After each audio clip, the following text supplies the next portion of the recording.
Welcome back my channel. তোমরা সবাই কেমন আছো? আশা করি সবাই যে যেখানে আছো ভালো আছো। আমিও ভালো আছি। তোমাদের সঙ্গে নিয়ে আজকে ব্লগটি স্টার্ট করছি। দেখো গাইস, আমরা এখন ওয়েট করছি ঠাকুর মশাইয়ের জন্য। ঠাকুর মশাই এখন আসেনি। আজকে তো সরস্বতী পুজো, সবাইকে শুভ সরস্বতী পুজো। তো আমরা এখন ওয়েট করছি। দেখো 10টা বেজে গেছে। ঠাকুর মশাই আসার কথা ছিল 8টার সময়, কিন্তু এখনো ঠাকুর মশাইয়ের কোনো খোঁজ নেই। আমরা বসে আছি সবাই মিলে। এদিকে দেখো অঙ্কনরা এসেছে, অর্পিতারা এসেছে, তো অঞ্জলি দিবে। সবাই বসে আছি অঞ্জলি দিব জন্য। অঞ্জলি দিব, তারপরে রেডি হবো। রেডি হয়ে স্কুলে যাব, তিনি স্কুলে। তো ব্লগটি দেখতে থাকো, আশা করি তোমাদের ভালো লাগবে আজকের ব্লগটি। সঙ্গে থাকো। এই দেখো বন্ধুরা, পুজোর কিন্তু সবকিছু রেডি।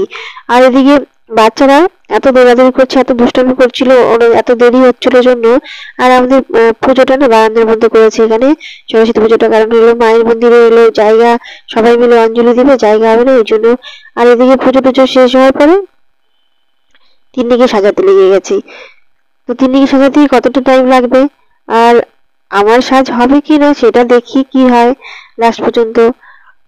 আগে যখন ছোটবেলায় সরস্বতী পুজো হতো, যখন স্কুলে যেতাম সরস্বতী পুজোর সময়, তখন কিন্তু মানে পুজোতে ঘুরতে গেলে আর বাড়িতে ফেরার না, আমি ভালোই লাগতো না, বাড়িতে ফিরতে ইচ্ছেই করতো না। মনে হতো এনার্জি, ফুল এনার্জি থাকতো। আর খিদে টিদে তো থাকতোই না, মনে হয় সারাক্ষণ শুধু সারাদিনই আর কি ঘুরি। তবে বাড়িতে আসতে হতো, যেহেতু ছোট, তাড়াতাড়ি চলে আসতে হতো। আর পুজোতে ঘোরার যে মার সাথে যেতাম স্কুলে। আর যখন একটু বড় হলাম তখন তো স্কুলে একাই যেতাম। তবে তখন কিন্তু এতটাই কয়েকদিন থেকেই প্ল্যানিং চলতো, কি পরবো, কি ভাবে পরবো, কি শাড়ি পরবো, তো এরকম লাগতো। অঞ্জলি দেবো আর কখন প্রসাদ খাবো। আর কাশকুলের তো কথাই নেই। আমরা ওয়েট করেই থাকতাম যে কবে সরস্বতী পুজো হবে, তারপরে কাশিকুল খাবো।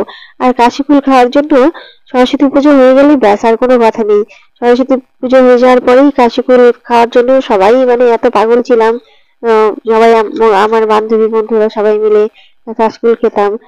তো সরস্বতী পূজার দিনগুলো কিন্তু খুব একটা একটা স্পেশাল, বাচ্চাদের কাছে একটা সত্যি এতটাই স্পেশাল ডে। তবে এখন কিন্তু আর একদমই এনার্জি নেই, এখন আর ভালোই লাগে না। আজকে তো আমার একদমই শরীরটা চলছিলই না, যেন মনে হচ্ছিল শরীরটা এত খারাপ লাগছিল। তবুও মেয়েকে নিয়ে যেতে হয়েছে, কারণ মেয়ে নিজের ভালো লাগছে না বললেই তো হবে না, মেয়েকে নিয়ে তো যেতেই হবে। আর ওর খুশি তো ওকে তো খুশি রাখতেই হবে, তাই না? আর নিজের মন খারাপ থাকলেই কি, শরীর খারাপ থাকলেই কি, সেটা ভাবলে তো আর চলবে না। মেয়ের খুশিটাই বড় সবসময়। তো আর সবকিছু মা হওয়া তো আর মুখের কথা নয়। মা হওয়া নিজের সবকিছুই লুকিয়ে রেখে, চেপে রেখে, শরীর খারাপ সবকিছুই চেপে রেখে বেবির আনন্দেতেই আনন্দিত হওয়া, সেটাই তো মা, তাই না? তো যাকে যাই হোক, এগুলো কথা আমি আজকে একটা ভালো দিন, তো এগুলো কথা আমি একদমই বলছি না। তবে আজকে আমার শরীরটা খুবই খারাপ লাগছে, কেমন যেন একটা উইকনেস লাগছে, তো এনার্জিলেসও লাগছে। তো তবু আমি ওকে রেডি করাচ্ছি, ওকে আমি ভালো রেডি করাচ্ছি, যতটা পেরেছি ভালো করেই রেডি করাচ্ছিলাম। তো লিপস্টিকটা দিতে গিয়ে বারবার করে লিপস্টিকটা ছড়ে যাচ্ছিল, লিপস্টিকটা কিছুতেই ভালো করে দিতে দেওয়া হচ্ছিলই না। তো যাকে তাও তবুও দিয়েছি, বারবার করে 2বার নষ্ট হয়েছে, তারপরে আবার ঠিক করে দিয়েছি। তো দেওয়ার পরে তোমরা দেখতেই পাচ্ছ, দেখো মুখটা কিন্তু, মুখের মেকআপটা কিন্তু পুরো হয়ে গেছে। এবার আমি দেখো, এটা ওর ফাইনাল লুক। তো কেমন হয়েছে গাইজ ওর সাজটা, তোমরা অবশ্যই কমেন্টে জানিও। আর ওকে কেমন লাগছে সেটাও কমেন্টে জানিও। ও কিন্তু একটু লজ্জাই পাচ্ছে শাড়ি পরে। আমরা যখন ছোটবেলায় শাড়ি পরতাম না, তখন আমাদের সরস্বতী পুজোর দিন আমাদেরও কিন্তু লজ্জাই লাগতো। তারপরে আমি কোনো মতে একটু রেডি হয়ে নিলাম। তো দেখো গাইজ, আমি রেডি হয়েছি, এই শাড়িটাই পরেছি। তো হলুদ শাড়ি গতবারে পরেছিলাম, তো এবার ভাবলাম কি না, হলুদ পরবো না, লালই পরি। তো এই জন্যই আমি এবার একটু লালই পরলাম, আর লাল শাড়িটাই পরলাম। কারণ হলুদ প্রতিবারই যদিও সরস্বতী পুজোয় সবাই হলুদ শাড়ি পরে, তো আজকে ভাবলাম কি জানা, আমি লাল কালারই পরি। আর তিনি শাড়িটাতেই লাল আছে, তো ভাবলাম ঠিক আছে লালই পরি। তো তারপরে আমরা সিটি করে যাচ্ছি স্কুলের দিকে। স্কুলে দেখো ফাইনালি কিন্তু আমরা স্কুলে এসে গেছি, স্কুলে পৌঁছে গেছি। ওরা পৌঁছে দেখি ওরা তো চলে এসেছে অনেক আগেই, কিন্তু আমার আসতে অনেকটা দেরি হয়ে গেছে, কারণ আমাদের বাড়ির পুজোটা হতে একদমই দেরি হয়েছে, অনেকটাই দেরি হয়েছে। মানে যেখানে 8টার আসার কথা ছিল সেখানে এসেছে 11টায়। 11টায় পুজো হওয়ার পরে তারপরে তিন্নিকে একটু কিছু করে খাইয়ে তারপরে দুজনে মিলে রেডি হয়ে আসাটা আমাদের বিশাল টাফ ব্যাপার। আর এদিকে আমি বাড়ি থেকে কিছু খেয়েও আসিনি, একটুখানি চা খেয়েছিলাম, তারপরে আর কিছু খাইনি। মানে এই জন্যই আরো শরীরটা আমার আর বেশি খারাপ হয়ে গেছে। আর তারপরে এখানে খিচুড়ি খেতে, প্রসাদ খেতে স্কুলে খিচুড়ি খেতে বসে গেছি সবাই মিলে, দেখতেই পাচ্ছ। আর তিন্নি কিন্তু বসেছে, কিন্তু আগে থেকে বলছিল না আমি কিন্তু কিছু খাবো না, তো ওকে জোর করলাম না। ওকে তো জোর না করে আমি খেয়ে নিয়েছি, আমি পুরো পেট পুরেই খেয়েছি। মানে আমার প্রচন্ড খিদে পেয়েছিল, আর খিদেতে আমার একদমই ভালো লাগছিল না, ওই জন্য আমি খিচুড়িটা খেলাম। আর খিচুড়িটা খাওয়ার পরে আর কি বলবো, আমার শরীরটা এত ছেড়ে দিয়েছে, আমার ঘোরার এনার্জি পুরো মাটি হয়ে গেছে, আমার একদমই ঘুরতে ভালো লাগছিল না। তো ওরা আমাকে বলছিল যে তো তুমি আজকে কেন মুড অফ তোমার আজকে, তবু মানে আমি বলছিলাম যে আমার ভালোই লাগছে না একদমই। মানে খিচুড়িটা খাওয়ার পরে মনে হচ্ছিল কি আমি শুয়ে পড়ি। তো মানে কখন বিছানায় যাব, কখন শুতে পারবো।